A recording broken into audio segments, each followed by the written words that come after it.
नमस्कार दोस्तों, मैं हूँ सीमा बोरा।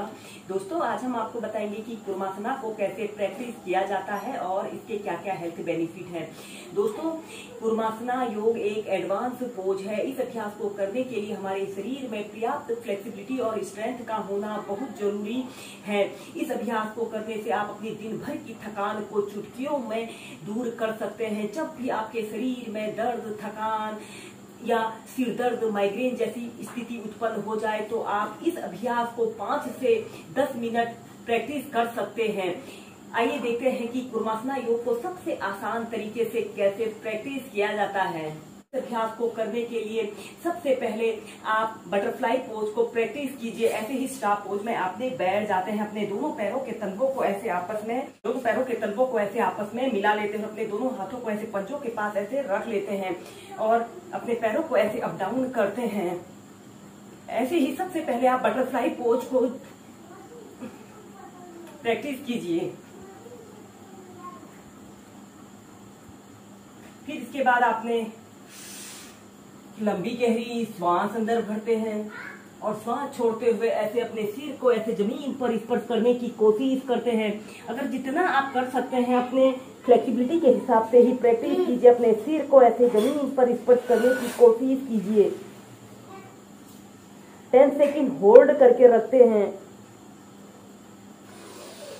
फिर श्वास अंदर भरते हुए ऊपर और श्वास छोड़ते हुए ऐसे अपने सिर को या अपनी ठोड़ी को जमीन पर ऐसे स्पर्श कराते हैं। कुर्मासना योग की फर्स्ट वेरिएशन को करने के लिए आपने ऐसे ही स्टार पोज में ऐसे बैठ जाते हैं और फिर अपने दोनों पैरों के तलवों को ऐसे आपस में मिला लेते हैं। ऐसे अपने दोनों पैरों को ऐसे आगे की तरफ रखते हैं और अपने दोनों हाथों को ऐसे अपने घुटनों के बीच में लाते हुए अपने पंजों को ऐसे पकड़ लेते हैं और फिर इसके बाद आपने श्वास छोड़ते हुए ऐसे धीरे धीरे ऐसे आगे को झुक जाते हैं और अपनी ठोड़ी को या फिर अपने माथे को ऐसे अपने पंजों पर लगाने का प्रयत्न करते हैं। 30 सेकंड से लेकर 2 मिनट तक ऐसे ही होल्ड करके रखते हैं। Normal breathing. इस अभ्यास को करने से हमारे पैरों में दर्द, घुटनों में दर्द, हिप्स, थाई में दर्द की समस्या दूर होती है। Normal breathing. इस अभ्यास को करने से हमारा मन शांत होता है और यह फिजिकल और मेंटल थकान को दूर करने का सबसे बेस्ट अभ्यास है। फिर ऐसे सेंटर में आ जाते हैं। ऐसे ही इसे 4 से 5 बार होल्ड करके प्रैक्टिस कीजिए। इसके बाद इसकी नेक्स्ट वेरिएशन को करने के लिए आपने अपने दोनों पैरों को ऐसे अपने पैरों के बीच में थोड़ा सा स्पेस रख लेते हैं और अपने दोनों हाथों को ऐसे अपने पंजों के पास ऐसे रख लेते हैं।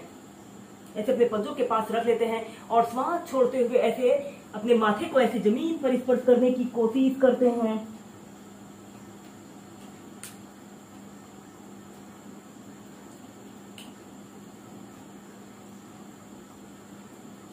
और फिर सेंटर में आ जाते हैं। ऐसे ही से भी आप 4 से 5 बार प्रैक्टिस कीजिए। इसके बाद कुर्मासना योग की नेक्स्ट वेरिएशन को करने के लिए आपने अपने दोनों पैरों को जितना आप फैला सकते हैं अपनी फ्लेक्सिबिलिटी और स्ट्रेंथ के अनुसार आपने फैला लेते हैं और अपने दोनों घुटनों को ऐसे थोड़ा सा ऊपर को कर लेते हैं और अपने दोनों हाथों को ऐसे अपने पीछे से ले जाते हुए ऐसे अपने दोनों हाथों को पीछे ले जाते हैं और अपनी ठोड़ी को जमीन पर स्पर्श करने की कोशिश करते हैं। आपकी छाती, आपकी ठोड़ी ऐसे जमीन को स्पर्श कर रही हो और ऐसे आगे की तरफ आपने देखना है। अगर हो सके तो आप अपने दोनों हाथों को ऐसे पीछे से इंटरलॉक भी कर सकते हैं।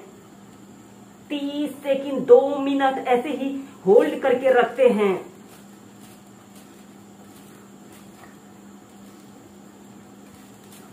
इस अभ्यास को करने से हमारे संपूर्ण शरीर की स्ट्रेचिंग हो रही है और यह अभ्यास हमारे शरीर को ऊर्जान्वित करता है। और अपने दोनों हाथों को ऐसे बाहर निकाल लेते हैं और ऐसे प्राइमरी स्टेज में आ जाते हैं। इस अभ्यास को करने से आप अपने शरीर को एक्टिव और एनर्जेटिक बना सकते हैं। यह अभ्यास हमारे शरीर को नियमित क्रिया के लिए अधिक स्टेमिना प्रदान करता है, जिससे कि हम अधिक सक्रिय होकर कार्य करने लगते हैं।